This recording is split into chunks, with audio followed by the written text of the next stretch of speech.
à la fin de Parashat Berlecha, Abraham fait la circoncision à l'âge de 99 ans. Le verset dit Vayera elav Hashem be'elone mamre, vu yoshev petar haoel kechom ayom. Dieu se révèle à lui dans la propriété de Mamré et il est assis à la porte de la tente dans la chaleur du jour. Bien, nous avons développé une séance entière sur ce verset, mais en un mot, le 3e jour après la circoncision, Abraham souffrait et Dieu se révèle à lui. Dieu se révèle à lui et il ne lui dit rien de spécial. Alors, les maîtres disent que Dieu est venu se révéler à Abraham pour le rendre visite parce qu'il était malade. Voilà. Pourquoi il est à la porte de sa tente dans la chaleur du jour? Alors, les commentateurs, rapportés principalement par Rashi, rapportent la Gemara dans le traité Baba Metzia, qui dit qu'Abraham souffrait parce qu'il n'y avait pas de voyageurs. Abraham, sa vocation, c'est de recevoir chez lui des voyageurs, ce qu'on appelle Arnasa Tochim, recevoir chez lui des voyageurs. Et il souffrait de ça. Il souffrait qu'il n'y ait pas des voyageurs.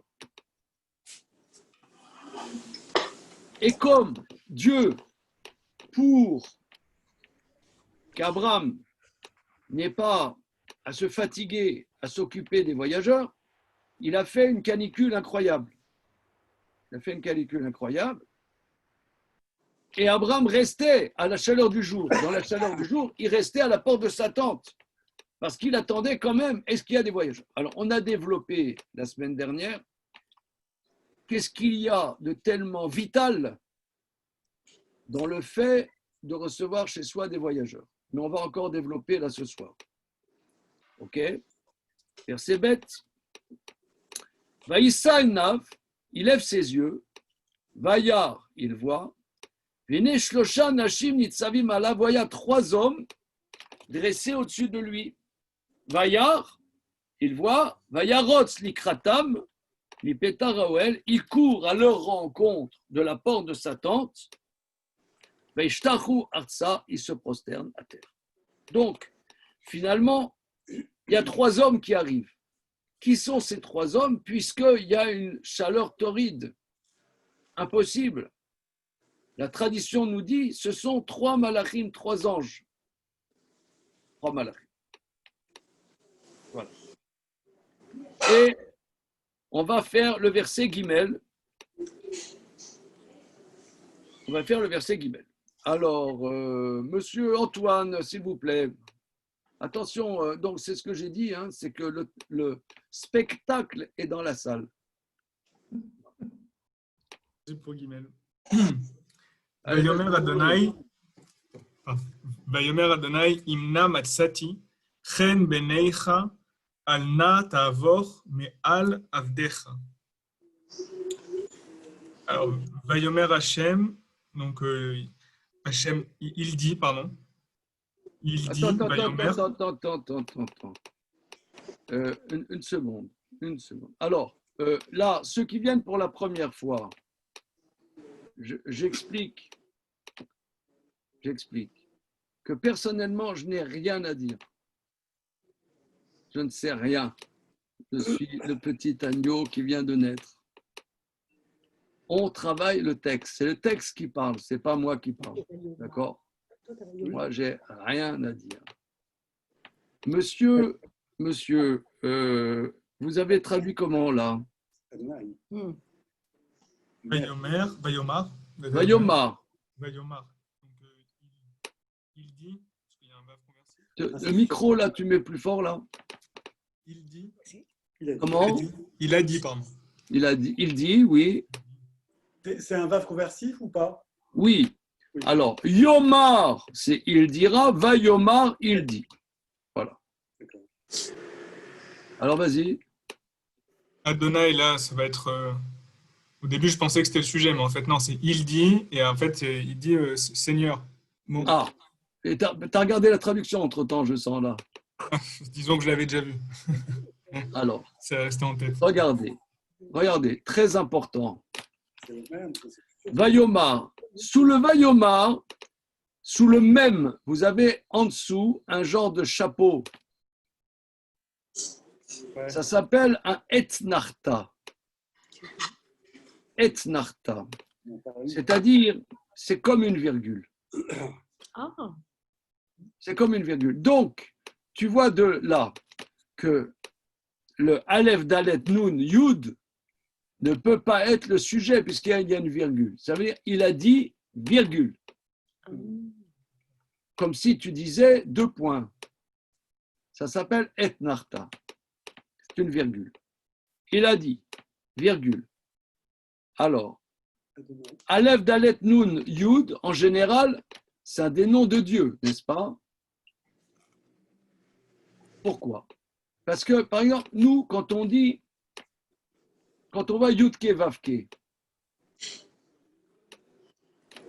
par égard au nom de Dieu, ça s'appelle le nom ineffable de Dieu.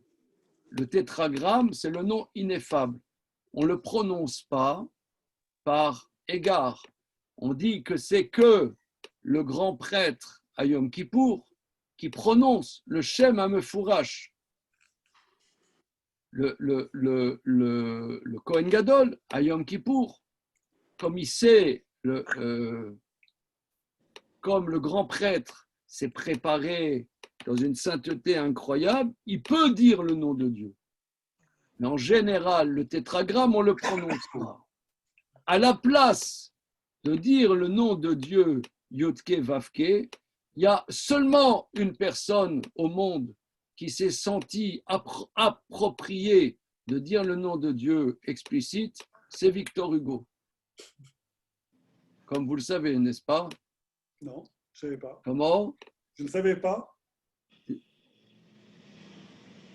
La légende des siècles, tu n'as jamais lu la légende des siècles? Non. C'est comme moi, je vois quelqu'un, Ouais. je m'imagine à quoi il ressemblait quand il était à l'école. Qui, moi? Alors, là, Joël, je te vois là à l'école, en cours de français. Ouais, le cours de français. Bon, on va faire, les enfants, on va faire la légende des siècles de Victor Hugo. Et avec le mec à côté, il faisait du morpion, tu sais, là. Non, j'aimais beaucoup le français. Il y avait Mais... beaucoup de français. Et t'as pas lu la légende des siècles. Non, j'avoue que non. Alors, si vous relisez la légende des siècles, vous verrez que le grand Victor s'est senti à même, lui, par contre, de vocaliser le nom de Dieu. Okay. Voilà. Mais nous, on n'est pas à son niveau, ou peut-être il se prenait pour le grand prêtre. Mais au lieu de dire le nom Yudke Vavke, le tétragramme, on dit Adoshem. N'est-ce pas? Alors, pourquoi? Mais Adoshem, Aleph, Dalet, Nun et un Kamatz, Yud, c'est effectivement un nom de Dieu. Qu'on traduit en français Seigneur. Parce que Adon, c'est un seigneur. Par exemple, en Israël, pour dire monsieur, on dit Adon Levi Manishma. Manishma Adon Levi. Voilà. Ça se dit pas tous les 4 matins, mais c'est une manière un peu emphatique de dire bonjour à quelqu'un. On dit Mar, c'est Mar en hébreu moderne, c'est monsieur. Mais Adon, c'est une manière emphatique de dire le Seigneur. Voilà. Alors, Dieu, on peut l'appeler Adon. Adon, c'est le maître. Adonai. Mon Dieu. Ça serait Adoni. Adoni, c'est mon Seigneur. Ouais. Et Adonai, ça veut dire quoi? Ah oui. C'est au pluriel ou pas? Comment? Non. Ça veut dire mes seigneurs. Ah bah j'avais raison alors. Mais c'est- Ouais, au pluriel. Hein? Adonai, c'est mes seigneurs. Une question. Ça veut dire, excusez-moi, ça veut dire, il y a ce qu'on appelle en français un pluriel emphatique. Nous, rois de France et de Navarre. Pourquoi tu dis nous? Dis je. Ouais. Moi. Dis je, roi de France. Non, il y a un pluriel emphatique. Donc, quand on peut dire à quelqu'un avec qui on a une considération incroyable, on peut dire Adonai, mes seigneurs. En vérité, on s'adresse à une personne, mais c'est un pluriel emphatique qu'on peut dire à quelqu'un. On est devant Louis XIV, disons que Louis XIV parle hébreu, on ne va pas lui dire Adoni, on va dire Adonai. Et le dire Adonai, ça veut dire mes seigneurs, c'est un pluriel emphatique. Et quand on parle à Dieu, alors on dit le même mot, mais ça devient kadosh. C'est pas rol. Alors regardez là, mon ami Audrey Felouz m'a offert un tableau mais c'est pas très pratique. C'est pas follement pratique, excusez-moi. Je vais prendre la vieille méthode que j'avais parce que je n'arrive pas à travailler avec. Je vais prendre ça. Aleph Dalet Nun Yud et un kamatz sous le Yud, sous le Nun, ça veut dire mes seigneurs. Mais ce mot-là peut avoir un sens kadosh quand on s'adresse à Dieu, ou un sens rôle profane, ou un sens profane quand on s'adresse à quelqu'un fait de chair et de sang, n'est-ce pas? Et là, il va y avoir une ambiguïté dans ce verset. Quand Abraham dit Vayoma Adonai, est-ce qu'il s'adresse à qui? On va voir. On va voir à qui il s'adresse. Ah, peut-être, Mais ça fait partie de la question que je voulais te poser. Oui, Quand c'est écrit comme ça, Adoshem, Aleph, Dalet, Nun, Yud, ça peut dans la Torah désigner quand même Hachem? Quand oui, c'est- oui, absolument. Parfois, Ok, ce mot-là désigne vraiment Hachem. s'adresse sans ambiguïté à Hachem et alors on ne le prononce pas simplement, on le dit Adoshem, tu vois, Oui, sauf si tu lis la Torah. sauf si tu lis dans la Torah. Or là, on va voir, c'est un débat dans le Talmud. Ce mot-là, est-il Chol ou est-il Kodesh? Ok. Alors on va voir selon le contexte et on va voter tout à l'heure. Est-ce qu'il est Chol, est-ce qu'elle est Kodesh? Alors on reprend. Vayomar, virgule, Ado, Shem, donc Seigneur. Alors, on va analyser, regardez, le but de cette étude commune du mardi soir que j'ai appelée, entre parenthèses, je suis passé tout à l'heure dans le 19e, devant une paroisse, et c'était écrit cours de grec biblique ce soir à 20h30. Ça m'a fait marrer. J'étais avec mon épouse, on passait là. J'ai dit, regarde, il y a des collègues. Groupe de grec biblique, ça m'a fait franchement marrer. Mais là, nous sommes dans un cours d'hébreu biblique. Alors, regardez. On va analyser. Manu, Nous allons analyser. donne-moi le Chumash. Nous allons analyser le mot Adon. C'est vrai qu'en Israël, vous dites à monsieur Adon Ploni, ça se dit. Pour parler bien, tu dis Adon Makhlouf Amar. Adon Makhlouf Amar Manishma. D'accord? Bien, ça se dit. Maintenant, Adon, ça veut dire le maître. Mais analysons le mot Adon. Aleph, Dalet, Nun Sofit. Et je suis convaincu que dans notre assemblée, il y a des gens qui vont nous trouver la racine du mot Adon. Aide le témoin, peut-être, non? Non, c'est avec un R. Moi, j'ai une réponse. Aide, c'est avec un Aïn. Moi, j'ai une réponse. Oui. C'est la racine de din, dan. Bon, je suis bien passé pour le savoir. Oui. Bon, je retrouve mon prénom là. Dan, Dan, Don, Din, non? Mm. Le maître. Ouais, il faut y aller mollo. Hein, faut y aller mollo. Eden. Avec Eden, bah oui. Eden. Ah ouais. Comment? Eden. Eden, c'est Aïn, Dalet, Nun. Dalet, Nun. Très rigolo. Est-ce que ça. Non, il ne te voit pas. Notre ami Yitzhak Amsel, je suis sûr qu'il va trouver. Yitzhak, C'est quoi la racine de Adon? Jean-Louis, tu es avec nous? La racine. Un peu, c'est tentant. Il sait que tu triches. Il sait que tu triches. Jean-Louis, tu es avec nous? Bon. Madame Fellouz, vous êtes là? Ben oui, j'ai essayé de demander à mon fils, mais il ne sait pas. Non, mais je suis sûr que vous savez. Parce qu'il il a proposé délicat comme Adin, Adina. Oui, mais alors c'est avec un Aïn. C'est avec un in aussi. Bon, Voilà. alors, autant Alors pour- regardez, Aden, c'est un socle.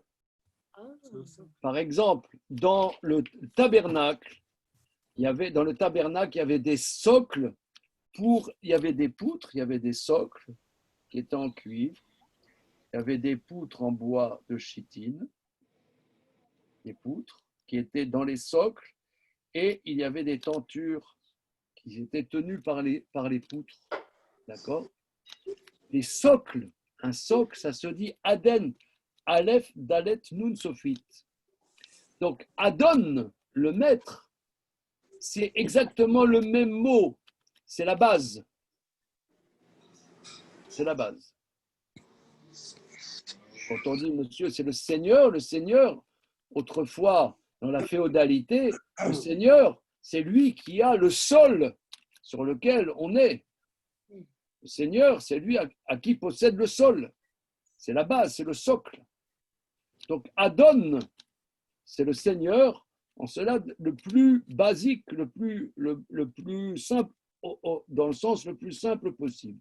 D'ailleurs, c'est pour ça que Yudke Vavke, qui est le nom spécifique de Dieu, le Shema Meyuchad, le tétragramme, on ne dit pas le tétragramme, mais traditionnellement, on dit Adoshem, parce que nous, on n'est pas au niveau de dire le tétragramme, mais dire que Dieu est la base de toute chose, ça on peut le dire. On peut le dire. C'est à notre niveau de le dire, si vous voulez. Au niveau de le dire. OK? Ok. Alors.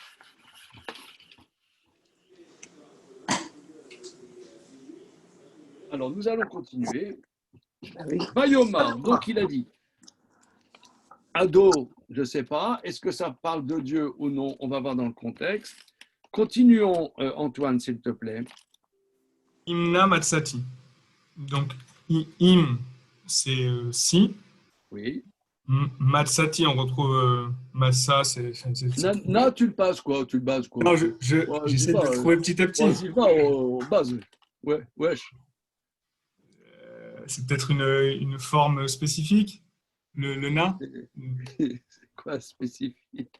Je cherche. Je sens que tu étais bon comment dire, à l'oral, tu vois, tu as le poisson. Je me débrouille. Na, ça veut dire quoi, na? Oui, messieurs, dames, ça veut dire quoi, na? De grâce. Ouais. Qui a dit de grâce? C'est Odile? Ouais, pas mal. Donc, s'il te plaît. Na, c'est une supplique, c'est, je ne sais pas, moi, c'est une onomatopée un peu s'il te plaît, voilà. C'est là qui est utilisé comme. C'est si, s'il te plaît. Matsati ren. Donc, si. Alors, ren, c'est grâce, Matsati, c'est donc si, s'il te plaît, je trouve grâce. Non, Alors, toi, dis je Non. trouve. passé. C'est au passé. Ah, pardon. Si j'ai trouvé, Matsati. Oui, pourquoi? Matsa, les deux kamat, c'est le signe du passé. Matsati, j'ai trouvé. Reine, Grâce. grâce. Ouais. Alors, le mot reine, c'est un mot très important, hein, le mot reine. Mais c'est le même mot que Mutsi. Euh, Matza, c'est le même mot que Mutsi. Non, parce que Mutsi, c'est sorti. Ah oui, c'est comme Comment? ça. Matza, Oui. c'est la même racine que Motsi, ou pas du tout sortir.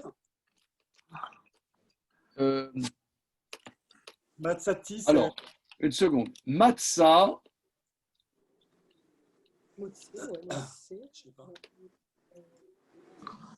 ça veut dire trouver. Motse, c'est trouver. Motsi, c'est faire sortir. Ouais. La racine n'est pas la même. C'est pas la même. Hein. C'est pas la même.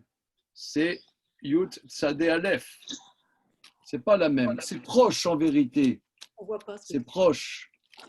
C'est proche, mais c'est pas la même chose. Parce qu'il y a un Yud après le même, c'est ça dans Mutsi. Oui, parce que Motsi, c'est faire sortir.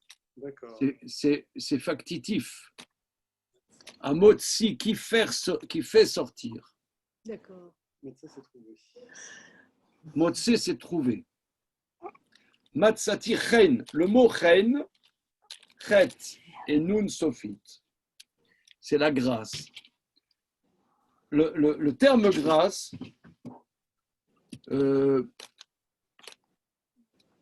on voit, par exemple, on dit, là, on est entre Rosh Hashanah et Yom Kippour, on dit Kel Rachum Vechanun.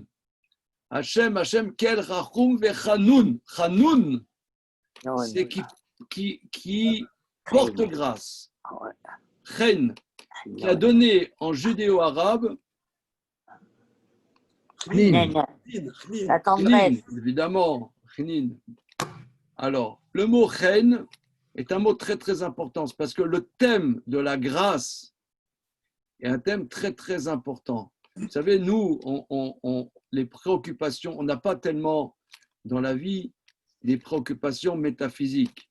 Nos préoccupations, ça va être plutôt notre problème dans la vie. Ce soir, est-ce qu'on mange des sushis ou une pizza? Ça va être ça, je dirais, les problèmes qu'on se pose. Hein? Mais il y a une époque où l'humanité se posait des problèmes, le problème de la grâce. Vous savez qu'il a été un problème très très important à la fin du XVIIe siècle.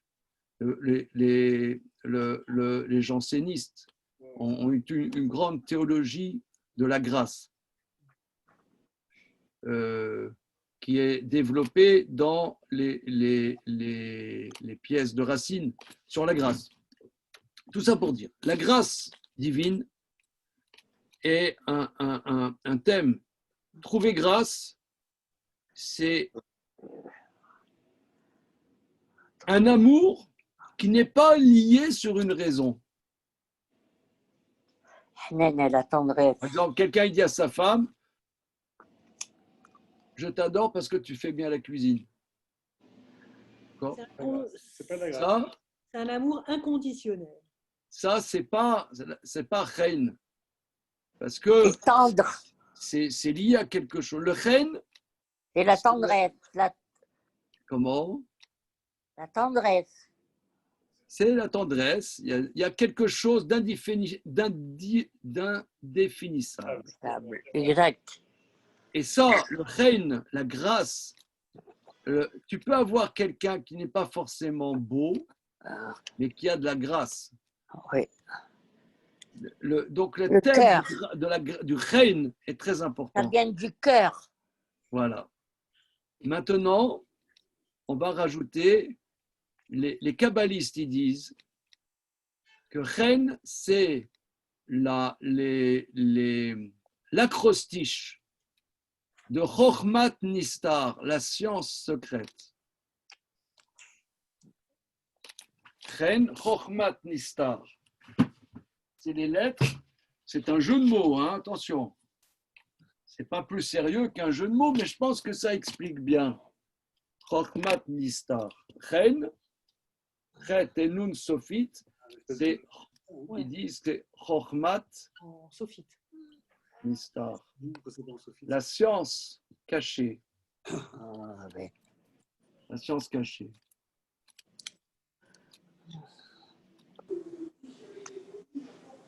Ils disent que les kabbalistes, c'est les connaisseurs du règne, de la grâce.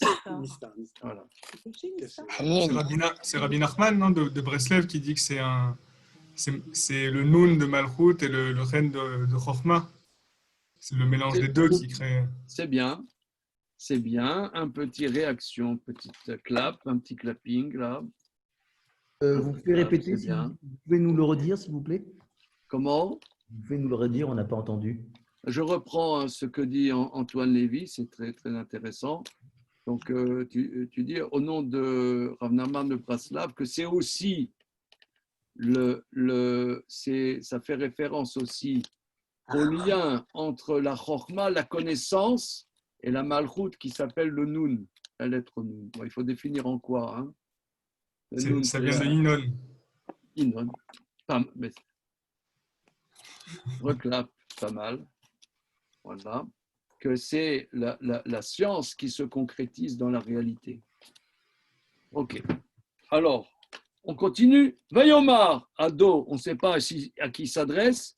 Imna, si, s'il te plaît, Matsatichen, j'ai trouvé grâce, Be Enecha. Tes yeux. Comment? Dans tes yeux. Be Enecha, dans tes yeux. Dans tes yeux, si j'ai trouvé grâce dans tes yeux. Alna. Là, c'est une forme négative, ne pas. Comment? C'est une forme négative, ne pas. Oui. Ne pas, s'il te plaît. Ta'avor. Oui. Ta'avor, ça vient pas. Ça va. Si tu sais. Je sais. Je pars toujours du principe que vous savez. Voilà. Joël, Ta'avor. Verset. Comment? Passé. En ce moment, va y avoir. Voilà. Alpana, va yikra. Voilà. Va y avoir. Alors, ne passe pas. Ta'avor. Avor. Ah Oui. Alors, la racine, c'est avar. Comme ivri. Avar. Qui veut dire passer. Hein? Alors regardez, je reprends le tableau parce que c'est mieux. Ah oui, j'ai raison. Oui, pas la pratique. C'est comme un futur qui est Ah non, parce que peut-être. Al ta'avor. Al, c'est ne pas. Ta'avor. comme en français. Ouais. Ta'avor. La racine, c'est avar, qui veut dire passer. Qui veut dire passer, qui veut dire outrepasser. Ça donnait une avéra, une faute, une transgression. C'est-à-dire, il y a une limite, là, tu vois, tu as une limite, on te dit, voilà, ça c'est la limite, il ne faut pas la passer, il a outrepassé. Une avéra, c'est Une transgression. une transgression, c'est-à-dire, il a outrepassé. On dit aussi Avram, on l'appelle Ivri. L'hébreu, Ivri. Vous connaissez ça, ce mot, j'ai l'impression. Hein? Ça donnait Ivri. Ouais, donc Ivri, n'est-ce pas? Bien. C'est quoi? Avram, on dit, il est passé sur une autre rive. Tout le monde était sur une rive, Abraham est sur une rive. Ivri, il est sur la rive. C'est, voilà. On dit, par exemple, on dit Vayavor, Alpana, Vaikra. Il est passé sur son visage et il a proclamé. Quand tu vois les versets de la paracha de Kitissa, qui c'est qui est passé devant lui et qui a dit? C'est Dieu, Rachid dit. C'est Dieu qui dit Hachem, Hachem, Kel Rachum Vechanoun. C'est-à-dire Dieu outrepasse ses limites pour dire les 13 mesures de miséricorde. Vayavor Alpanav, c'est Dieu qui a outrepassé. on voit aussi que Dieu va varti beretz Mitzraïm. J'ai traversé la terre d'Égypte. Il a traversé la terre d'Égypte. Donc, Al Tavor, ne passe pas, n'outrepasse pas. Et Al Avdecha, continuons, ne passe pas, n'outrepasse pas. Mais Al Avdecha, Al-Avdecha, donc là, Me'al, il y a le même de l'origine, non? Le Al de oui, sur. oui, De sur, Avdecha, ton serviteur. ton serviteur. De sur ton serviteur. Avdecha, Eved, c'est ton esclave, de ton serviteur. Alors, à qui Abraham s'adresse-t-il? Qu'est-ce que vous dites? On vote. Théoriquement, vu le texte, trois logiquement, aux 3 hommes qui viennent voir passer et après lesquels il court. Et pourquoi c'est Oui. au singulier dans ce cas-là? Ah, Odile, avantage, Oui, avantage, un clap pour Odile, c'est parti, un clap. Exact. Là, il y a un bug. Parce que, effectivement, il lève les yeux, il voit qu'il y a 3 voyageurs. Les 3 voyageurs s'éloignent de lui, il court à leur rencontre. Bayomar, il a dit, 2 points, virgule, Etznarta, il a dit, Adonai, Au pluriel en plus. mes maîtres, Alma ne passe pas. Alors là, c'est un singulier. Ouh. Alors on ne comprend pas. Altavoru, il y aurait un shuruk à la fin. Il y aurait un shuruk. Pourquoi c'est un singulier? Donc là, c'est une anomalie. Rachi répond. En vérité, cette question est posée dans le traité Shavuot. Rachi répond. Il s'adresse aux voyageurs, mais il s'adresse au plus important des voyageurs. Parce qu'il y avait 3 voyageurs, et on dit qu'il y avait Michael, Gabriel et Raphaël. Et Michael est le plus important de ces 3 hommes qui était au milieu. Et c'était visible qu'il y avait un personnage plus important, donc il s'adresse au plus important de ces personnages. Mais néanmoins, il y a une autre option, de dire qu'il s'adresse à Dieu et que le mot ado n'est pas profane, mais est kadosh et qu'on ne peut pas le prononcer. D'accord. Vayomar, donc Hachem, si j'ai trouvé grâce à tes yeux, ne passe pas au-dessus, mais al, de au-dessus, le al aussi n'est pas mauvais, si on voit qu'il parle de Dieu, que ton serviteur. Et c'est un débat, et Maïmonide, quand il parle des noms kadosh et des noms qui ne sont pas kadosh, il dit que ce mot-là est kadosh dans la Torah. Est kadosh dans la Torah. C'est-à-dire que le scribe, quand il écrit, il doit avoir l'intention de sanctifier ce mot quand il l'écrit, pour lui donner une sainteté. Okay. Mais si on dit ça, il y a un bug. Où est le bug, s'il vous plaît? Alors, pour les personnes qui nous rejoignent là pour la première fois, monsieur 1, 2, 3 Soleil qui Berenecha. Ouais, Berenecha, c'est au singulier. Non, Benecha, c'est au pluriel. Ah bon? Parce qu'il y a un yud. Berenecha, c'est au singulier ou Non, non, c'est tes yeux. Ouais. Non, Ah c'est, oui. ça, non, c'est bon. Et si c'était vos yeux, on aurait dit comment? À vos yeux. Pareil. Bienechem, Ah, justement, donc c'est bien au singulier. c'est au singulier. Donc ça, c'est pas. Non, ça veut dire que ça soit rôle profane ou kodesh, Ça soit se- rôle ou kodesh, c'est un singulier. Ah, d'accord. Si on dit que c'est rôle, il s'adresse à la personnalité, La plus haute. comment dire, à celui qui perçoit que c'est le chef du groupe. D'accord. Voilà.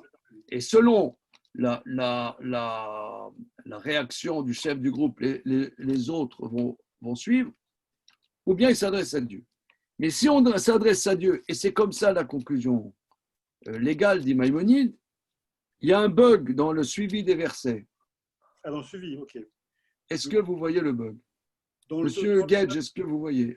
Mais après, donc pas dans ce verset-là. Ah ah. Alors, On bosse, hein, là, c'est pas. Car- On travaille, hein. C'est pas parce Je que vois c'est en ça. Zoom qu'on travaille pas. Hein. Ah oui, on propose pas à Hachem de l'eau. C'est comme bizarre. Après, il lui propose de l'eau. Non, parce qu'après, il va s'occuper des voyageurs. Non, tu as Non, dit, ça, c'est bon. tu as dit que l'anomalie, c'était après. Non, ou c'est dans la Non, fin? non, l'anomalie, c'est dans l'ensemble. Ah, d'accord, d'accord. Alors, regardez, je vais vous dire, hein, je vais vous dire. L'anomalie est la suivante. C'est que, dans le premier verset, Dieu se révèle à Abraham. Abraham est à la porte de sa tente et Dieu se révèle à lui. Ok. Deuxième verset, il y a des voyageurs. Les voyageurs arrivent et ils commencent ils sont à côté d'Abraham et ils s'éloignent d'Abraham et Abraham court après eux. Là, ça va. S'il dit, messieurs, vous êtes passés devant moi, ne me laissez pas comme ça, s'il vous plaît, vous êtes passés devant chez moi, je ne peux pas rester sans vous inviter de venir chez moi. Donc là, c'est tout à fait cohérent. Si tu dis qu'il s'adresse à Dieu, ce verset aurait dû être avant le verset 2, que Dieu se révèle à lui, il lève les yeux, il voit 3 hommes, il dit à Dieu, please, Dieu, Wait. c'est sympathique de me rendre visite, mais j'ai du boulot. S'il te plaît, attends, je m'occupe des voyageurs et je reviens, attends-moi. Or, on voit, là, il lève ses yeux, il voit 3 voyageurs, il court à leur rencontre. Donc c'est là, au milieu de là, il aurait dû dire, Hachem, attends s'il te plaît. Or, c'est remarquable que la thèse principale pour la plupart des commentateurs, c'est que là, il s'adresse à Dieu. Et on apprend de là. D'ailleurs, c'est de là qu'on apprend que c'est plus grand de s'occuper de Arnasat Ochim, de faire venir des voyageurs chez soi, que recevoir le visage de la présence divine. Mais si on dit ça, il y a une anomalie dans le texte. Est-ce que tous et toutes, vous êtes en empathie sur cette anomalie? Pas tellement. Pas tellement. Non, pas tellement. Non? Non, parce que c'est pas mal au ventre. ça me paraît logique. bizarre. Ça me paraît logique que c'est une fois qu'il a eu cet empressement, parce qu'on avait vu la dernière fois que structurellement, accueillir des invités pour lui, c'est le sens de la vie. Et ben, une fois qu'il a eu cet élan-là, il se dit, mais attends, il y a Dieu qui venait me voir, peut-être que je devrais m'excuser auprès de lui d'être parti voir ailleurs, quoi. Donc moi, l'enchaînement, il me semble tout à fait logique. Moi, ce qui me dérange, c'est le ne passe pas. Pourquoi? Dieu, si Oui, ouais. Dieu qui vient lui rendre visite, Regardez, il a un dilemme. Il a d'un côté les voyageurs et d'un autre côté Dieu. Donc il arrête les voyageurs pour pas qu'ils partent, parce qu'eux, ils sont en train de partir. Dieu, personne ne nous a dit qu'il était parti. alors, vous les voyageurs, prenez ils sont l'option que Adonai, c'est Rol. Non, je parle de l'option que Adonai, c'est pas Rol. Il s'adresse à Dieu parce que les autres ils sont Non, mais alors, en train de partir. oui, donc c'est Kodesh. Oui. Mais une fois qu'il est parti, allez, oh zut, je l'ai laissé là-bas. Mais oui, parce que Dieu ne l'avait pas quitté, alors que les anges, ils étaient en train de partir, donc il y avait une urgence. Bah oui, oui. L'urgence, c'est de les rattraper. Et personne ne nous dit compris. que Dieu les a quittés. Compris. Dieu, c'est comme la G5, quoi. Il y a du réseau partout. Voilà. Il y a, God is everywhere. il y a du réseau. Avec Hachem, il y a du réseau partout. C'est pas grave. Tandis que Il n'a pas été très loin. ils pensent que c'est des humains. Les humains, c'est plus compliqué. Dieu, ça va, il y a du réseau. Et oh, là, j'ai oublié. Tu m'attends là? Ah oui, oui. Oui. Ouais, ça vous va. Oui. Ouais, Ça vous va. je sais pas. Non, ça ne Comment? va pas, vous, en tout cas.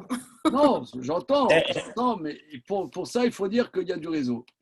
Est-ce qu'on peut émettre l'idée qu'il perçoit avec son roi, Abraham, que c'est pas des hommes et que Oui, j'ai pensé à ça moi aussi. le côté Kodesh du Hadoshem, c'est parce qu'il parle à des hommes qui sont déjà, enfin, il perçoit que c'est des anges.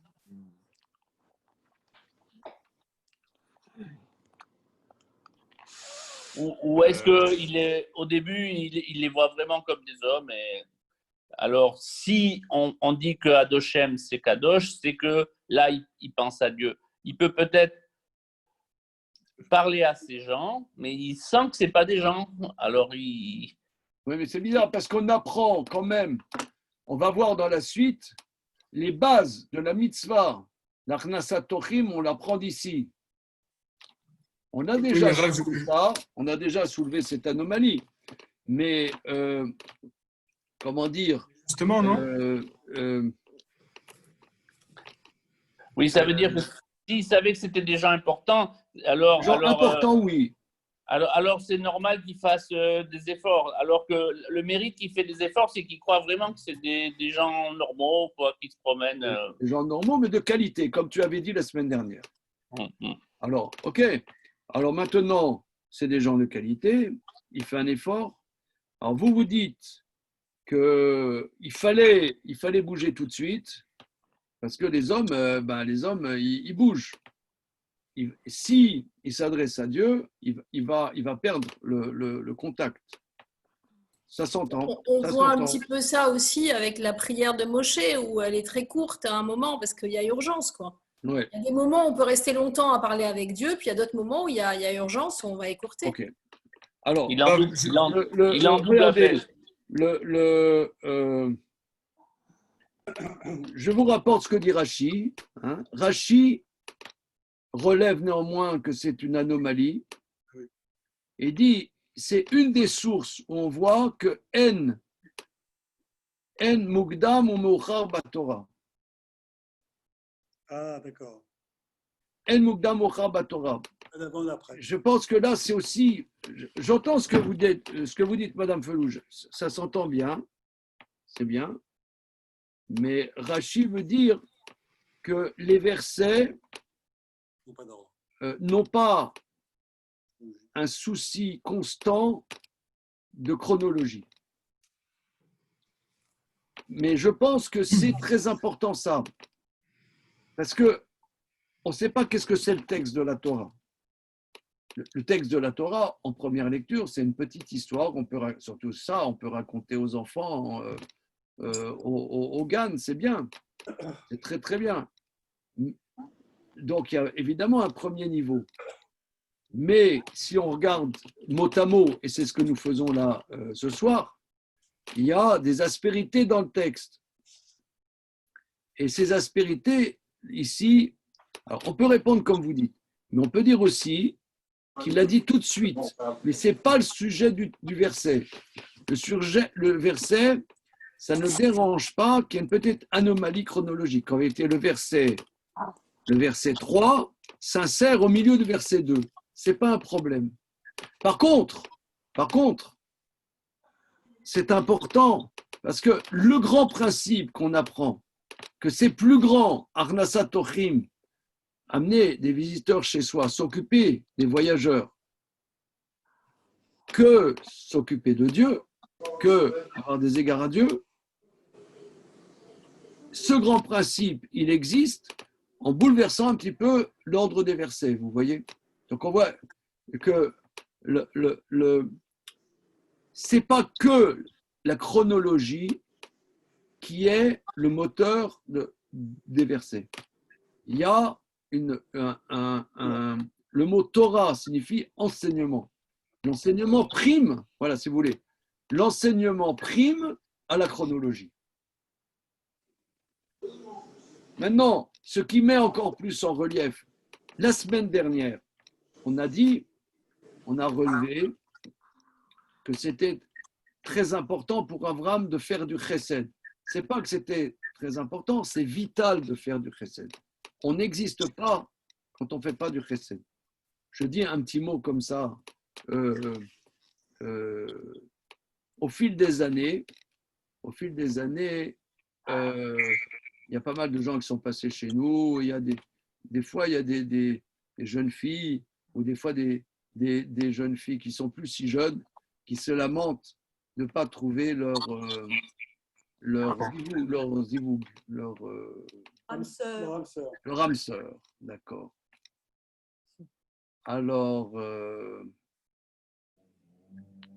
au fil des années, c'est vrai, plusieurs fois, il y en a comme ça, ils se lamentent, oui, voilà, j'étais là, je suis seul, machin, ma vie n'a pas de sens, etc. Alors souvent, mon épouse a dit, regarde, tu connais des personnes, par exemple une amie à toi qui a accouché, plutôt que de te lamenter, va l'aider, va lui faire les courses ou va promener ses enfants, etc. Et là, les choses vont se débloquer. Sincèrement, on l'a constaté souvent. Ça veut dire qu'on pense que nous, on existe en tant que tel. Mais c'est en faisant du chesed qu'on existe. On n'existe pas, voilà, je suis là. Non, tu n'existes pas, je suis là, je ne sais pas ce que ça veut dire. Le chesed est une dimension vitale. C'est pour ça qu'il avait bobo, mais faire du chesed, c'était plus important pour Abraham. Ça, on l'a dit la semaine dernière. Mais j'aimerais maintenant nous interroger sur pourquoi Achnasat Orchim. Pourquoi Abraham, pour lui, s'occuper des voyageurs, comme on va le voir tout de suite. Attends, je voudrais juste comprendre. Oui. Ça. Qui c'est qui a dit je veux juste comprendre?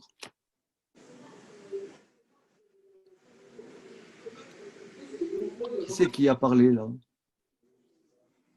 Bon, ok. Qu'est-ce que ça? C'est quoi cette histoire d'Arnasat Orchim? Comment tu l'écris, Arnasat Orchim? Oui.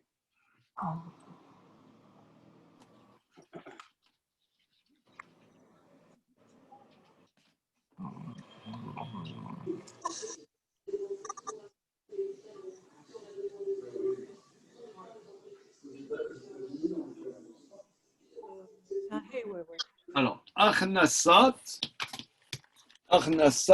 vous voyez? Achnasat Ochim, faire rentrer des voyageurs. Orach, c'est le chemin des gens qui sont en chemin.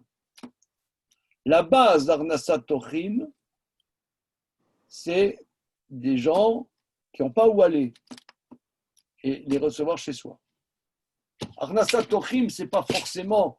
Je vous donne un exemple. Nous, les Feuges, on est des enfants d'immigrés de première, deuxième, troisième génération. Nous sommes tous des enfants d'immigrés. On est tous des immigrés. On parle des migrants, là, non? Troisième génération. Comment? On parle des migrants. Mais, par exemple, la grande charité. Je vois mon grand-père, Rosenzweig, mon grand-père, le père de ma mère.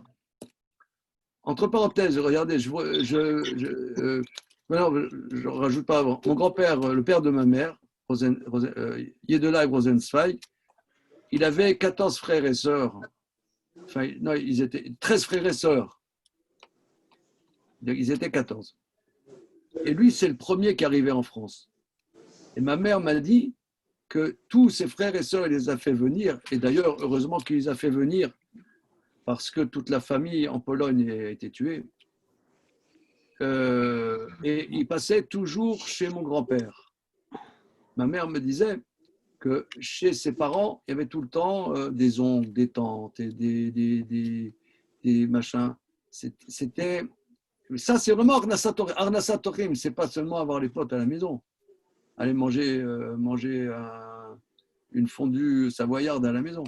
Ça peut être aussi Mais la Ardasat Tochim, c'est vraiment qu'il y a des gens, ils n'ont pas où aller, tu les reçois chez toi.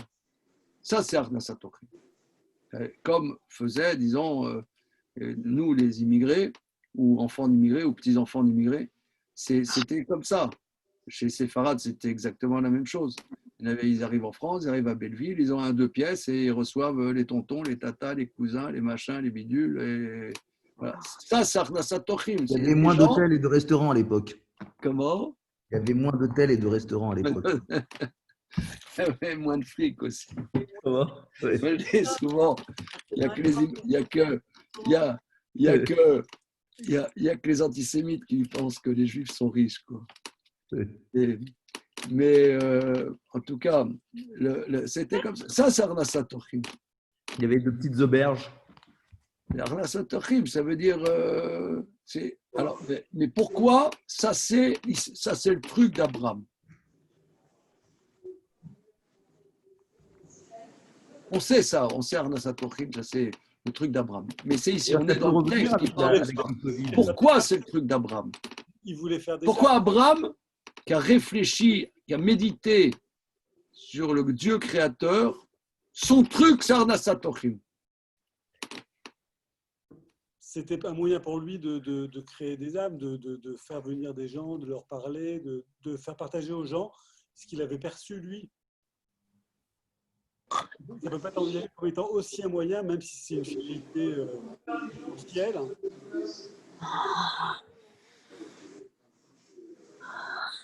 Alors ça, effectivement, ce que tu dis, Joël,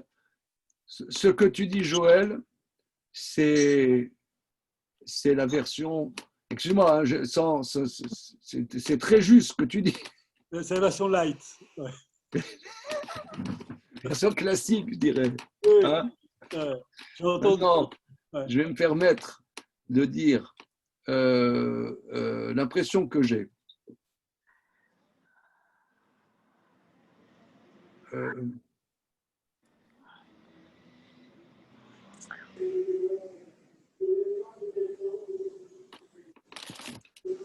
Une seconde, il y a un livre que je veux vous.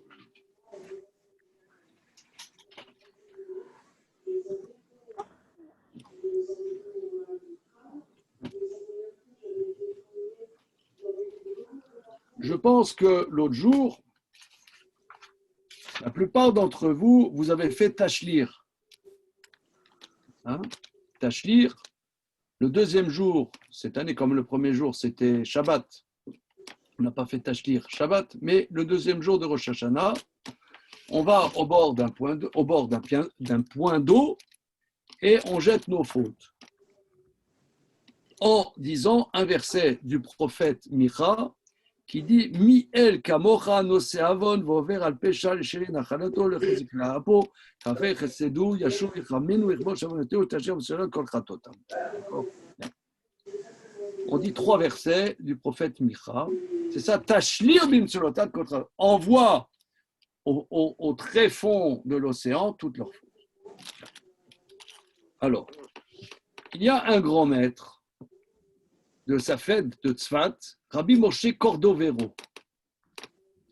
Moshe Cordovero a écrit un opuscule sur ces 3 versets qui s'appelle le Tomer de Vora, le palmier de Deborah, qui a été traduit il y a une 40aine d'années par Charles Mopsic. Je vous conseille. Alors, il explique que dans ces 3 versets, il y a les 13 midot de Rachamim de Dieu, les 13 attitudes de miséricorde de Dieu qui représentent Hachem, Hachem, Kel Rachum Vechalon, Raphaël, Rabresel, Vemet. Alors, leur micro. oui, il y a des micros là qui mal placés. Bien. Alors, on dit Miel Kamocha. Qu'est-ce que ça veut dire Miel Kamocha? Votre micro est coupé, non, c'est faux. Quel Dieu est comme toi? Comment? Quel Dieu est comme toi? Quel Dieu est comme toi? Ouais. Quel Dieu est comme toi? C'est-à-dire, aucun Dieu n'est comme toi. Aucun Dieu n'est comme toi. Ça, c'est comme ça que ça commence. Aucun Dieu n'est comme toi. Alors, Rabbi Moshe, vous avez entendu parler de Rabbi Moshe Cordovero? Ouais. Non. Guy? Non. Alors, Rabbi Moshe Cordovero, si je ne, il est né peu après. Il y a des micros là qui sont pas bons. Là. Pourquoi? Tu sais, tu peux les enlever, Gérard, tu peux enlever le micro. Vous pouvez les enlever, les désactiver en tant qu'animateur. C'est bon. Ok. En tout cas, le point. Rabbi Moshe Cordovero, si je ne m'abuse, est né quelques années après l'expulsion d'Espagne à Salonique. Et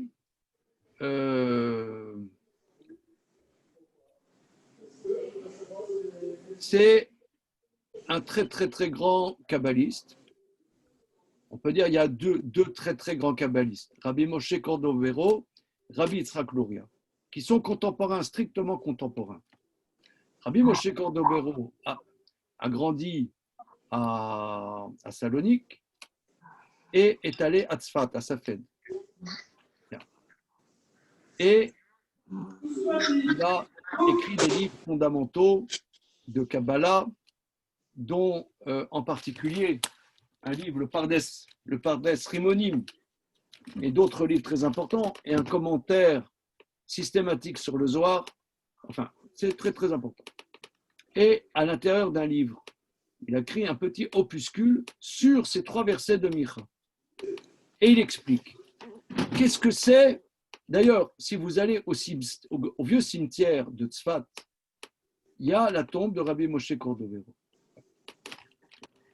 Alors maintenant, il explique, Miel Kamora, quel Dieu est comme toi? Qu'est-ce qu'il y a d'exceptionnel dans Dieu?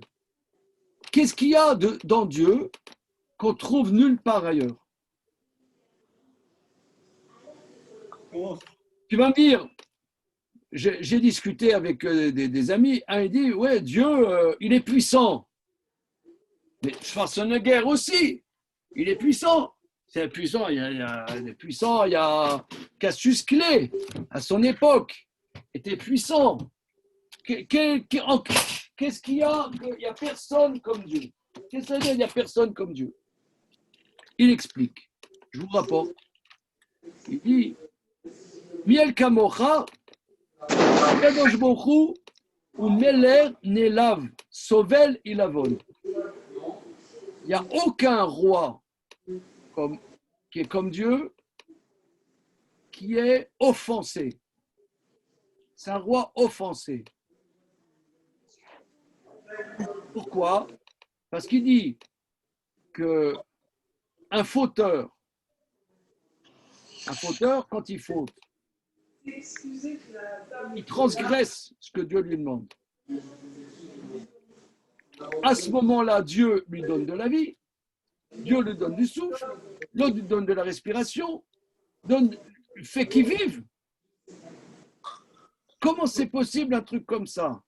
Que quelqu'un fasse contre la volonté de Dieu et que Dieu lui donne la possibilité de vivre.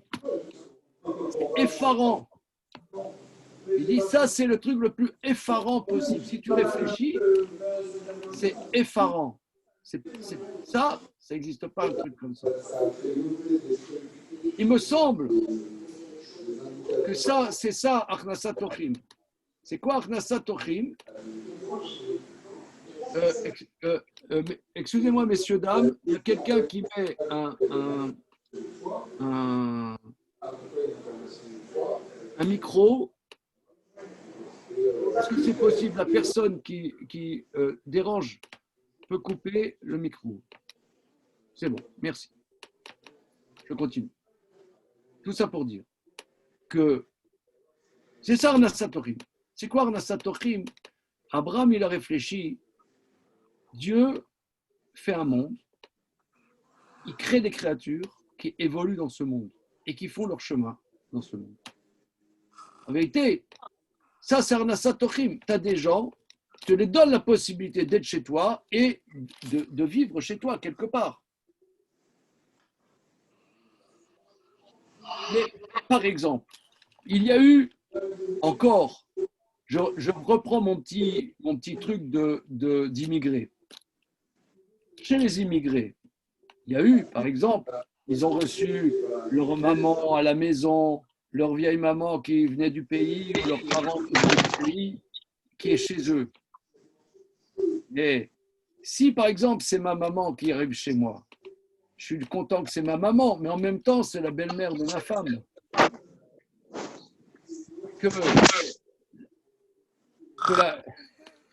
Ça, c'est nouveau. Ça, c'est des nouveaux élèves, là.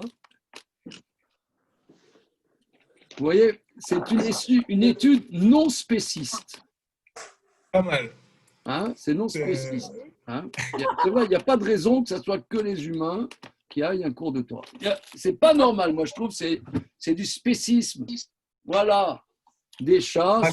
Alors maintenant, que des gens évoluent chez moi, différents de moi, il y a de quoi péter un câble.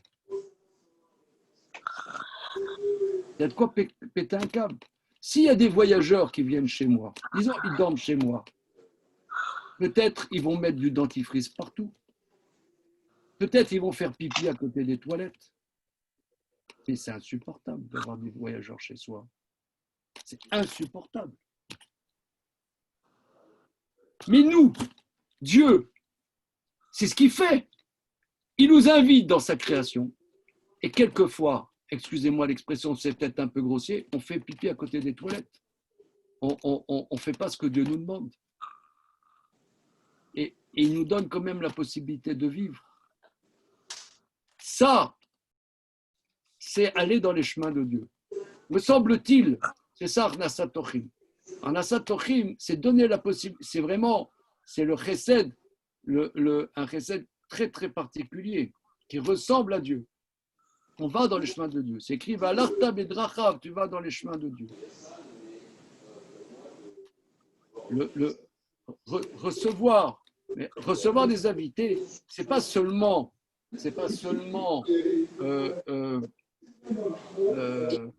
comment dire, c'est pas seulement recevoir des amis à manger quelque chose de sympa un soir, soirée, nouvelle cuisine chez les Isaac entre copains et dégustation d'un bon pinard. Bon, ça c'est bien, Mais la mitzvah d'Arnasat Tochim, c'est les gens, ils n'ont pas où aller. Tu les reçois chez toi et tu leur donnes la possibilité de vivre un temps. Nous, ça nous est arrivé, sans blague. Vous savez, il y a quelqu'un qui dit excusez-moi, j'ai nulle part où aller, je reste 2 soirs chez vous. Mais dans 3 soirs, je sais où je vais. Il y a quelqu'un, il m'a dit dans 3 soirs. Mais là, j'ai un bug de 2 nuits. Est-ce que je peux loger chez vous? Vous connaissez ce plan-là? Ce plan égale 1 mois et demi après, il sera encore chez toi. Tu connais, Dan, ce plan? Tu le connais? Ça, c'est le plan feuge. Le plan feuge. Non, mais là, j'avais un problème. Il y a quelqu'un qui devait me recevoir ce soir et demain soir, mais dans 2 nuits, là, j'ai où aller. Et j'ai un bug sur ces 2 soirs. Est-ce que je peux loger chez vous? Sache, peut-être il faut que tu le fasses. Il va rester 1 mois chez toi.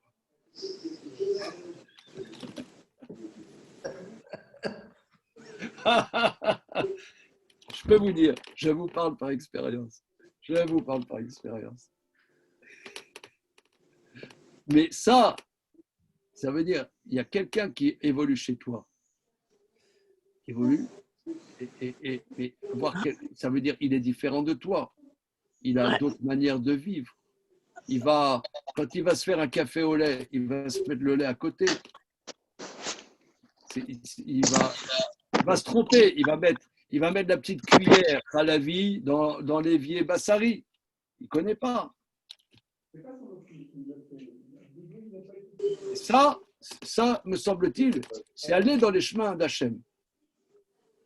C'est-à-dire que là, c'est plus grand que recevoir Hachem, puisque là, on va dans les chemins d'Hachem. C'est une plus grande proximité encore avec Hachem. Il me semble, je propose ça, Et Rabbi Moshe Cordovero nous aide Donc je reprends. Quand on dit Miel Kamora, quel Dieu est comme toi? Rabbi Moshe Cordovero, qui est comme toi, qui supporte d'être offensé. Qui supporte d'être offensé parce qu'il donne la vie même à des gens qui font contre sa volonté. Comment c'est possible? Si tu médites là-dessus, tu pètes un câble. Mais ça encore, c'est de la théologie. Mais si toi, tu le vis, c'est de la théologie. Et Abraham, pour lui, il n'aime pas la théologie. Si c'est une compréhension, tu dois la vivre. Donc, il y a des voyageurs. Ils ont, venez chez moi. Ça veut dire, venez vivre chez moi. Un temps, ça peut être 1 heure, ça peut être 2 heures, ça peut être 1 jour, ça peut être 2 jours. On continue. Juste, est-ce que c'est pas... Allez, on commence. Allez, on commence. Est-ce que c'est pas accentué justement par le contraste? Ça veut dire parce qu'il regarde le monde d'avant lui et il voit que c'était peut-être là l'erreur de tous, de toutes les générations précédentes, d'avoir mis l'ego avant l'altérité, avant l'autre. Ça veut dire que c'est un peu tout ce qu'on reproche aux générations d'avant et lui, il a vu, on dit qu'il était allé chez il a vu le déluge, enfin il n'était pas présent au déluge, mais il était quelques générations après le déluge. Oui. Et il est contemporain de Sodome. C'est ça. Contemporain de Sodome. Il y a eu Babel. Mais le Maharal de Prague explique que l'expérience d'Abraham, en vérité, Abraham, quand il a été jeté dans la fournaise par Nemrod, il a vécu qu'en vérité, Dieu lui a donné la vie et qu'il pourrait être mort. Donc, il n'existe que par Chesed. Normalement, il aurait dû être mort. Donc, il n'est que dans la... On a parlé tout à l'heure de la grâce de Dieu. Il n'est que par la grâce de Dieu. Il n'existe que par la grâce de Dieu. Bon, pour l'accueil des voyageurs, parce que le fait de changer l'ordre des versets, de se rendre compte qu'il n'y a pas nécessairement d'ordre, c'est une chose, mais est-ce que même en gardant cet ordre-là, on ne peut pas quand même le comprendre? Ça veut dire que même si on considère que Adoshem correspond à du Kodesh, ça voudrait dire que si on garde la chronologie, il est en train de discuter avec Hachem, puis d'un coup, il y a trois hommes qui sont en fait des anges, qui sont la représentation d'Hachem qui viennent. Ça veut quand même dire que... Les anges, ce n'est pas représentation d'Hachem. Ça a été l'idée des envoyés. de M. Guimor Youssef, mais je n'abonde pas dans ce sens. Non. C'est trois clampins, 3 mecs qui ont un certain niveau, puisqu'ils voient qu'il appelle le plus grand d'entre eux avec un seigneur d'emphase. Ouais, seigneur au pluriel. Vous avez pas dit que c'était des êtres humains. Ah d'accord, ok. Je pensais que vous aviez dit que la tradition disait que c'était... certains disaient que c'était des malachim, mais pas des personnes importantes. Non, c'est des malachim. Mais lui, pour le moment, on part sur le fait qu'il pense que c'est des hommes.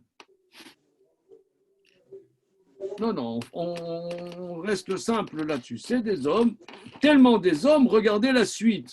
Verset d'Alet. Dan Cohen, s'il vous plaît, monsieur. Rav, excuse-moi, mais sur les 3 paragraphes du prophète Mira, donc ils sont dans Tachter, il y a les 13 attributs divins là. Mais tu peux nous les montrer là? Comment? Les 3 paragraphes là de Mira. Oui. Tu peux donc, nous... Miel Kamocha, Noseavon Vover al Pesha. Alors, chaque terme, il y a 13 termes qui sont en vérité, correspondent à 13 dimensions de miséricorde. Oui, d'accord. Les 13 attributs. Voilà. Bon. Mais ce n'est pas le cœur de notre sujet aujourd'hui. Je voulais seulement rapporter par rapport à Arnasatochim. Ce sera demain, non? Oui, demain. Oui, certes. Par contre, demain, c'est en présentiel, mon ami. Attention. Ah oui? Ah oui. Et c'est où? Tu mets ton masque si tu veux, tu mets ton scaphandre. C'est où? Et c'est en présentiel. C'est chez toi? Non, c'est à la Yeshiva, dans le 19e. Ah, 20h30? Oui, yes. Bon, fermons la parenthèse. Alors, le verset d'Alet, s'il te plaît, Dan. Oui. Yukarna Merat Maïm, Verachatsu raglechem vehisha'anu tahat haaretz.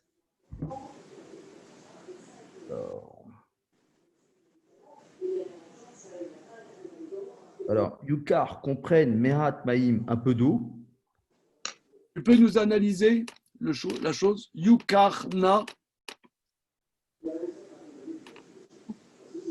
C'est une sorte d'impératif, non? Oui, oui. Na. Alors, j'ai regardé. Oui. Si je ne m'abuse, ça s'appelle un ophal. Ah, ok. C'est un impératif passif que soit pris, que soit pris. Yukarna, que soit pris. Yukarna, ouais. Que soit Ouais. pris. Là, s'il te plaît. Donc, il s'adresse là maintenant, il s'adresse aux voyageurs. Hein. Voilà, c'est ça. On change de. Alors, la racine du mot yukar, s'il Lakar. vous plaît. S'il vous plaît. Lakar. Comment? Lakar. Lakar. Voilà. Yukar, vous voyez, là, c'est un peu complexe. C'est pas le Kéar. Non. D'accord. Prendre, c'est lokéar. Lamed, kouf, resh. Chet. Lamed, kouf, chet. Lakar, c'est prendre. Mais dans les formes conjuguées, le lamed est une lettre déficiente, elle part à des formes. Ikar, ça veut dire il prendra, yukar, que soit prise. Yukar, que soit prise. Que soit pris, que soit pris. Le lamed, c'est une lettre déficiente, comme des fois le noun aussi. Le noun en première lettre, quand c'est conjugué, ça tombe. Ok? Alors, continuons. Mehat Maïm, donc un peu d'eau. Oui. Alors, mehat, ça veut dire un peu. Un peu. Voilà. Maïm. Verachatsu. Attends, qu'est-ce que tu fais? Oh là là, le mec. Oh, y va, il fonce. Parce que yukar, c'est un singulier. Maïm, c'est un pluriel. Mehat, c'est le sujet, c'est mehat, c'est pas maïm. Un peu d'eau. Oui. D'ailleurs, en français, c'est pareil. Hein? Non, mais eau, c'est un singulier en français. C'est toujours pluriel en hébreu. Comment? Maïm, c'est pluriel. Pluriel en hébreu. Hein? Maïm, c'est un pluriel. Donc là, mehat, c'est le sujet. Un peu de l'eau. Un peu d'eau. Ok, continuons. Verachatsu, et ils laveront raglechem. Rachatsu, c'est un impératif. Et laver, rachatsu. Raglechem, vos pieds. Voilà. Alors, rachatz, hein, c'est comme on dit le soir de Pessah, kadesh ou chatz. Chatz, c'est laver. Hein? Laver, un impératif. Regel. Raglechem, vos pieds. Veisha'anu. Tahat haaretz. Alors, et vous dormirez donc. Quand Isha'anu, alors, le Isha'anu, qu'est-ce que ça veut dire? Les Isha'en, ça veut dire s'appuyer. D'ailleurs, il y a un verset que En lanu le Isha'en, et là, la vinu chez Bashamaim. Ça a donné une chanson. En lanu le Isha'en. Voilà. Que nous n'avons qu'à nous appuyer sur notre Père qui est dans le ciel. Il n'a nous les chaînes. Isha'anu, c'est s'appuyer. Les Isha'en. Appuyez-vous. Tachat. Arrête de l'arbre. Tachat. En dessous. Oui. Arrête de l'arbre. D'accord. Alors, toujours, je me suis demandé, c'est sous quel arbre? Hein? Sous un arbre, sous l'arbre. Non, c'est intéressant. On dirait il y a un arbre. Le verset nous fait voir sous l'arbre, comme si on le connaissait, cet arbre, tu vois. Appuyez-vous sous l'arbre. Voilà. Alors pourquoi il leur dit de se laver les pieds? Bon, au sens simple, j'ai vu des commentateurs qui disent que autrefois, ils marchaient pieds nus de village en village. Les voyageurs, ils allaient pieds nus. Donc, ils avaient les pieds qui étaient, comment dire, qui avaient besoin d'être soulagés par de l'eau. Mais Rachi rapporte les paroles de la Gemara qu'il croyait que c'était des Arabes qui se prosternent à la poussière qui est sur leurs pieds. Et alors? Vous avez déjà entendu cette explication? Non, mais je ne la comprends pas. Et alors, Mais attends, pourquoi? ils n'étaient pas musulmans à l'époque. Ça n'a rien à voir. Alors, Ok. donc, cela C'est une Donc sorte cela d'idolâtrie, quoi. confirme le fait que il ne savait pas que c'était des extraterrestres. Il pensait que c'était des autochtones, quoi, des gens, des bédouins aravim, les rachamim des aravim, des arabes. C'était bien évidemment qu'est-ce que c'était les arabes, puisque Ishmaël, c'était pas Ishmaël, puisque Ishmaël, il a 13 ans, il n'a pas d'enfant, Ishmaël. Donc, il y aurait un univers qui s'appelle les Arabes, indépendant d'être des descendants d'Ishmaël, attention. Hein. Voilà. Et que ces Arabes, qui n'ont rien à voir avec Ishmaël, puisque Ishmaël a 13 ans, il vient de faire la circoncision, lui aussi, Ishmaël. Bravo. Il a 13 ans. Eh bien, ces Arabes qui n'ont rien à voir avec Ishmaël étaient des idolâtres. Et l'idolâtrie de ces Bédouins contemporains d'Abraham était la poussière qu'ils avaient sur les pieds. Ils se prosternaient à la poussière sous leurs pieds. Donc, il leur dit, rentrez chez moi, mais attention, pas d'idolâtrie chez moi. Avant de rentrer chez moi, on se lave les pieds.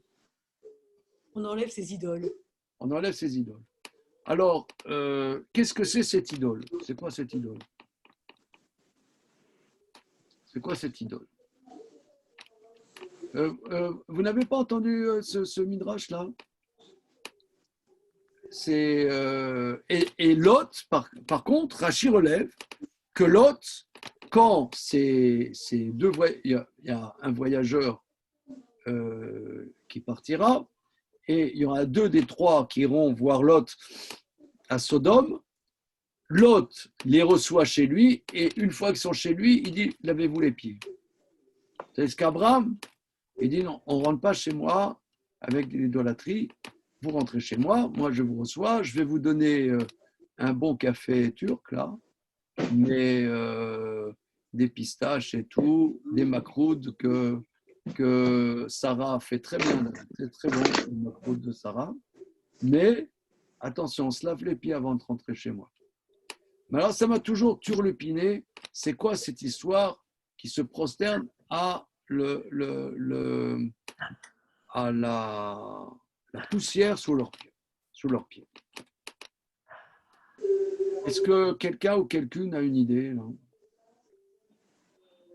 C'est quelque chose qui est très, très vain, quoi. Comment?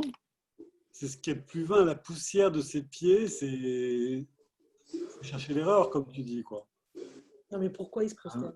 Justement, c'est complètement... Alors, le Maharal de Prague, vous savez que le Maharal de Prague a fait un grand commentaire sur Rachi, sur la Torah, qui s'appelle le Gourarié.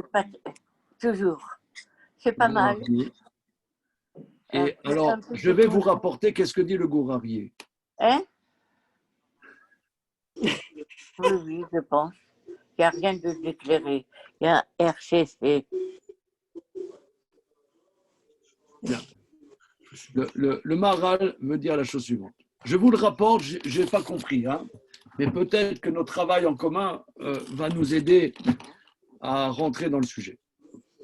On voit dans les versets des prophètes qu'il y avait des peuples du Moyen-Orient, leur dieu, c'était une mouche, le zvouv. D'autres, c'était les rats. On sait, attends, mais ce n'est pas des dieux, ça. Qu'est-ce que c'est ça? Et la poussière, tu te prosternes, ce n'est pas un dieu. Un dieu, je ne sais pas, c'est quelque chose, quoi. Ce que ça veut dire. Alors, il explique. Je vous rapporte les mots du Maharal. Il dit comme ça. Les idolâtres pensaient, et pensent peut-être encore, une pensée inepte, que Dieu est trop loin pour qu'on ait une relation avec Dieu. Le Créateur, il y a un Créateur, mais il est... Nous, les créatures des mondes inférieurs, on ne peut pas avoir de perception et de lien avec le Dieu créateur. Ça nous dépasse. Aucun rapport. Aucun rapport. Les réalités supérieures, c'est-à-dire que les anciens avaient des perceptions que les réalités inférieures sont le reflet de forces spirituelles supérieures. Qu'il y a des forces spirituelles qui gèrent finalement les réalités inférieures du monde dans lequel nous sommes.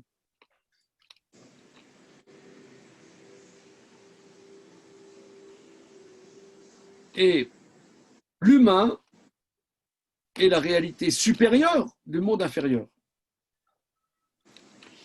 La réalité, chaque chose a une réalité spirituelle. C'est-à-dire que les peuples anciens, d'ailleurs, vous avez des peuples encore aujourd'hui qui, par exemple, en Afrique, il y a des peuples qu'on appelle animistes. Quand ils vont chasser, par exemple, ils vont chasser l'antilope. Ils ne chassent pas l'antilope. D'abord, ils communiquent avec l'esprit des antilopes avant de tuer l'antilope. Avant de partir chasser les antilopes, il faut un sacrifice à l'esprit des antilopes. C'est comme nous, on a tous vu des films d'Indiens. Ouais, des films d'Indiens. Ouais, bon. On va, demain matin, on va faire la chasse au bison. Alors, on va d'abord communiquer avec l'esprit des bisons pour pouvoir atteindre les bisons. Les bisons, les bisons qu'on a sur Terre, ça n'est que le reflet en bas de force spirituelle qui est l'esprit des bisons. Donc, l'humain peut avoir un contact avec des forces abstraites, spirituelles, mais ces forces spirituelles, c'est des forces spirituelles pas très élevées, parce que nous, on est en bas. Donc, explique le Maharal. Donc, la force spirituelle la plus proche de nous est la force spirituelle la plus basse, et nous, on est la force d'en bas la plus haute. Donc, ce qui est le plus à notre niveau, c'est la force spirituelle de la poussière des chemins. La poussière, qui est la dimension ridicule, tout a une force spirituelle. Mais comme c'est la force spirituelle la plus ridicule, je peux avoir un lien avec elle, bien qu'elle soit ridicule. Comme ça explique le Maharal. Ça, c'est les mots du Maharal. Est-ce que ça peut avoir un écho dans notre vie, ça? Tu dis que c'est la plus ridicule? Comment Parce qu'on dit quand même que Adam, justement, il est fait à partir de Afar. Ça veut dire qu'au contraire, peut-être c'est une manière de dire que c'est, comme vous avez dit, que c'est l'ego, c'est justement parce que l'homme, c'est l'être le plus supérieur du monde inférieur, donc en le prenant comme Dieu. Oui, non, mais attends, ils se prosternent à la poussière qui est sur leurs pieds, quand même. Mais c'est cette même poussière que Dieu a utilisée pour créer l'homme. Ça veut dire que c'est cette base-là qui nous a fait. Donc, quelque part, c'est un peu se prosterner presque devant soi. C'est presque peut-être un idolâtre de l'humain, quoi. Mais pourquoi la poussière sur les pieds? J'ai l'impression que c'est de l'ego. Et tu retournes qu'en poussière. J'ai l'impression que c'est une question d'ego. Ça veut dire que, finalement, avec ce que vous dites du Maharal, ça peut peut-être donner sens, parce que si les idolâtres sont en fait bloqués par leur ego, là, ça s'exprimerait par la poussière. J'ai quelque chose à dire. Oui, oui, avec plaisir. Il y a une expression qui dit on est de poussière, on retourne qu'en poussière. Alors Alors, pourquoi en faire un Dieu, ça? Oui, c'est nous, ça. Pourquoi les Arabes, là, les visiteurs là, d'Abraham, Abraham, il dit, attention, lavez-vous les pieds, moi, je ne veux pas d'idolâtrie chez moi. lavez-vous les pieds, mais chez les catholiques, il y avait bien, je crois, c'était Saint Thomas. Non, il y avait un qui lavait les pieds. Qui lavait les pieds?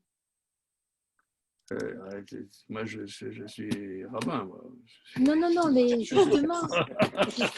Je veux bien, je connais les Vous trucs parlez des bien, Arabes, mais- vous parlez des Arabes, donc il y a les autres. C'est ça, c'est troublant ce que vous dites aussi. On dit on est de poussière, nous sommes la poussière. On est de poussière et on retourne en poussière. Nous sommes que de la poussière. On n'est pas que de la poussière, on n'est pas que de la poussière. Non. Comme dit Alors, M. Lévy, Antoine Lévy, on est façonné à partir de la poussière. On n'est pas que poussière, il y a un souffle divin en nous. On n'est pas que de la poussière. Parce que justement, quand on décède, en Israël ou dans les pays d'Afrique du Nord, on n'a pas de cercueil parce que nous sommes de la poussière. Non, le corps est de la poussière. On n'est pas que de la poussière. Mais le pied, ça fait partie du corps.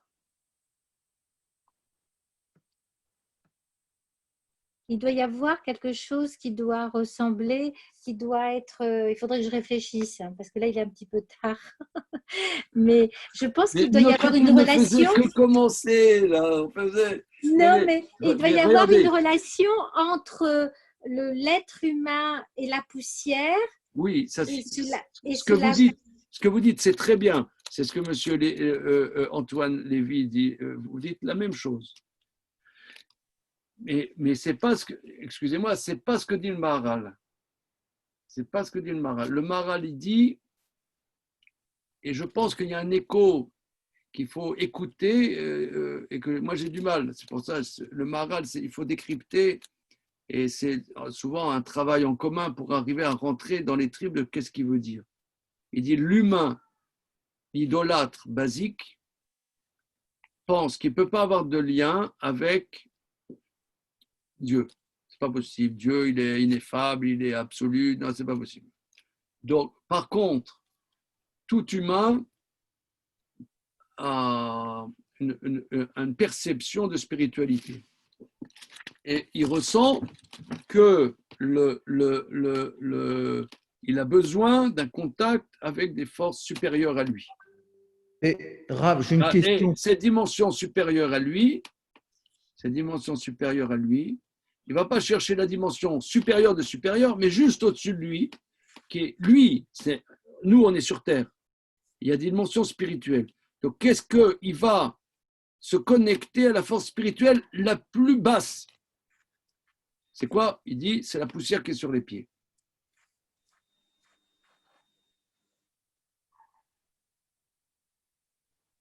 Nous sommes de la poussière aussi. Connecté à l'idée.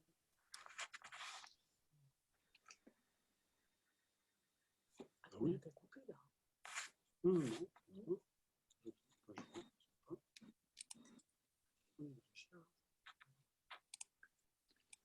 Je sais pas. Mais nous sommes de la poussière puisqu'on est, nous sommes poussière. C'est ce qu'on dit toujours. Oui, non, mais ce que vous dites, je l'ai entendu, madame. C'est très bien. Mais il y a une dimension il y a la poussière, mais le voyageur, il a les pieds, ils sont sales. Qu'est-ce qui se prosterne à cette saleté? C'est une saleté, et les pieds, ils sont sales.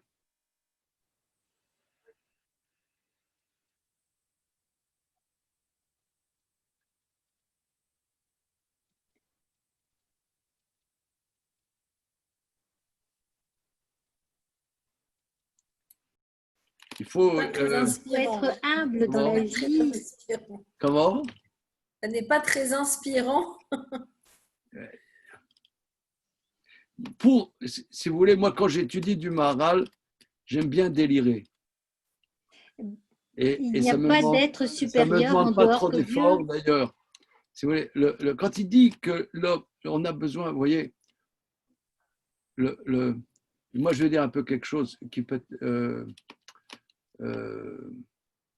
Je vais dire n'importe quoi. J'aime bien, pour rentrer dans ce que dit le Maharal, il faut dire n'importe quoi. Après, ça va se décanter. Vous voyez, par exemple, il y a des gens, ils font tout team, un tatouin sur le pinard.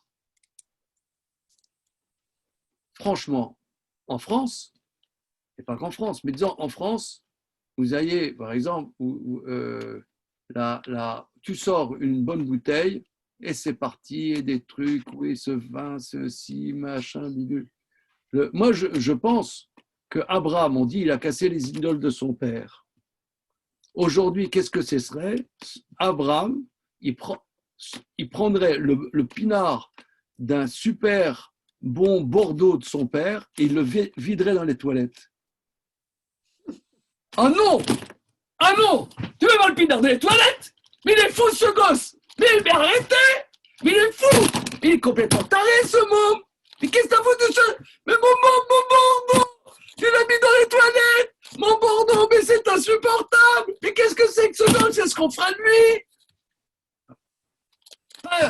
lui! Tout, mais pas ça! Le couscous, mais pas le pinard! Pourquoi? Pourquoi on a le pinard? Parce que le pinard, pourquoi on a une adoration pour le pinard? C'est un truc, c'est nul. Franchement, mais c'est d'une nullité invraisemblable. Qu'est-ce qu'on en fait tout un tout team? Bon, ok, moi j'aime bien le pinard. Je vous donne un exemple. La semaine dernière, je suis allé à des fiançailles. Mon ami qui faisait les fiançailles magnifiques de sa fille, c'était très très mignon. Il m'a dit, j'ai gardé ce vin pour les fiançailles de ma fille. Goûtez-le. Je l'ai goûté. J'ai pensé dans ma tête, je ne lui ai pas dit, t'as pas du Coca-Cola frais? J'ai pas compris.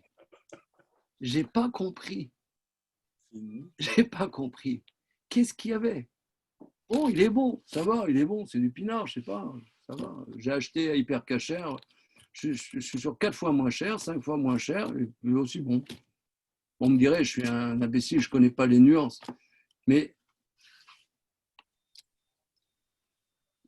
qu'est-ce que c'est ce tout-team là? C'est à côté du pinard. Non, moi, ça m'évoque ce que dit le Maharal, ça.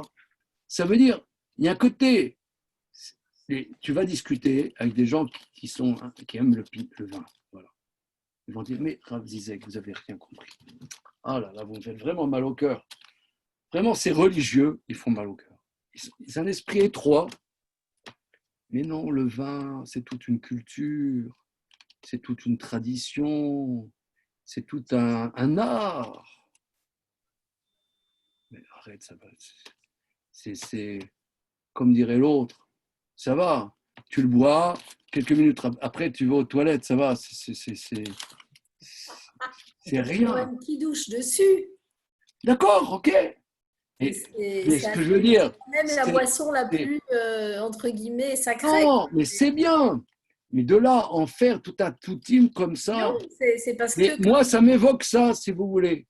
Que nous, on a du mal à sortir de notre côté terrestre. On a du mal. On prend des conneries, on en fait un absolu. Excusez-moi, hein, je ne vous demande pas d'être d'accord avec moi. Mais on en fait un absolu. Non, sur l'idée. Moi, ça m'évoque ça, ce que dit le Maharal, que on a besoin d'absolu.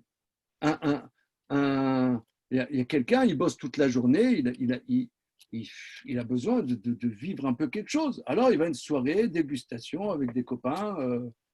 Machin, ça, tu vois, c'est pas pareil. Ça, tu vois, tu ressens le vallon du Gewürztraminer, Haribo-Villers, machin, les rayons du soleil sur une terre argileuse, mais aussi granitique, tu vois, machin.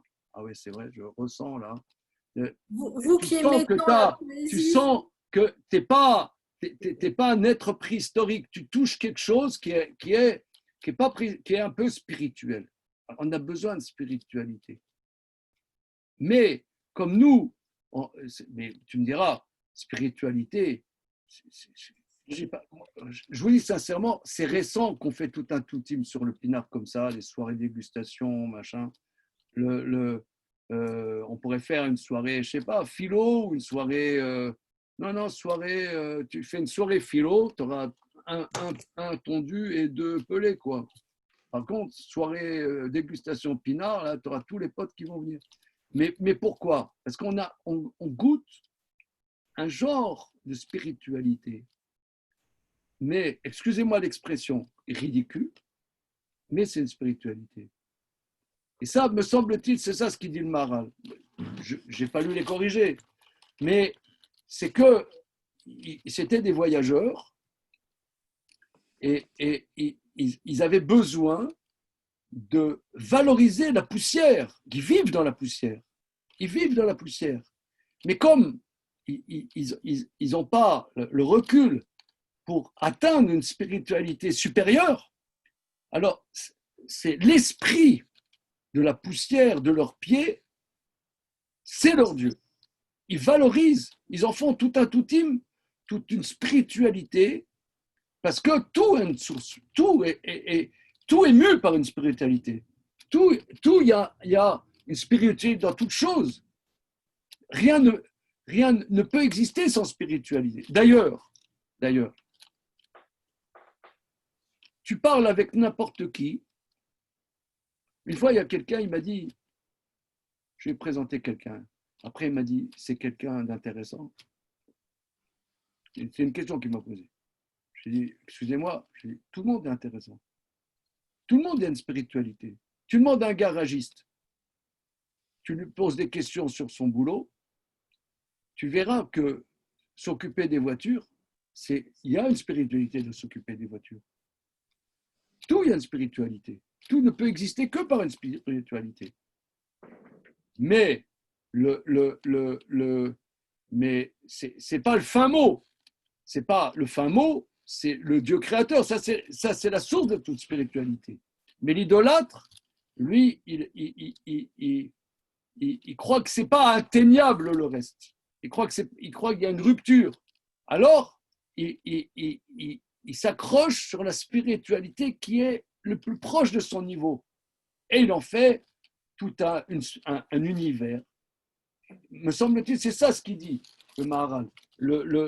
Ces voyageurs-là, ces bédouins, leur spiritualité, c'était la poussière de leurs pieds. Ils faisaient un univers mental de la poussière de leurs pieds. Ils se prosternaient à la poussière de leurs pieds. Et ça veut dire qu'il y a du din chez Abraham, finalement, alors. Comment? Ça veut dire qu'on sent du din chez Abraham, finalement. Oui. Alors qu'on le taxe de chesed. Tu as tout à fait raison. Abraham, c'est l'hospitalité, c'est-à-dire sous réserve, quoi. Contrôlée. C'est rare, non? Parce qu'on disait justement que... Ça vous a endormi, hein, cette histoire de poussière sur les pieds. Mais si on revient à ce que tu disais tout à l'heure, cette vision de l'hospitalité, que ce n'est pas juste recevoir des copains, passer un bon moment, etc. Et que quelque part, elle doit te déranger, elle te dérange. Alors, pourquoi il ne les accepte pas comme ils sont? Parce que finalement, s'il acceptait des idolâtres chez lui, ce serait insupportable. Mais il y a une limite chez lui quand même. Il faut qu'il... Enfin, il arrive... Voilà. Là, ça le dérangerait trop. Ça le dérangerait trop qu'il soit idolâtre chez lui. Oui, alors, regardez, on va rester sur la question de Guy Mor-Youssef. Je synthétise. Donc, Antoine et Guy, vous soulevez une problématique, c'est que mon baratin, finalement, de tout à l'heure, sur Arnas Hatochim, en prend un grand coup. Parce que, avant de rentrer chez lui, laissez vos stupidités à la porte. Hein? Donc, ça prend quand même un grand coup. OK? On reste sur cette question. On reste sur cette question. Et si on peut méditer aussi sur cette histoire de la poussière sur les pieds, la poussière sur les pieds et cette démarche que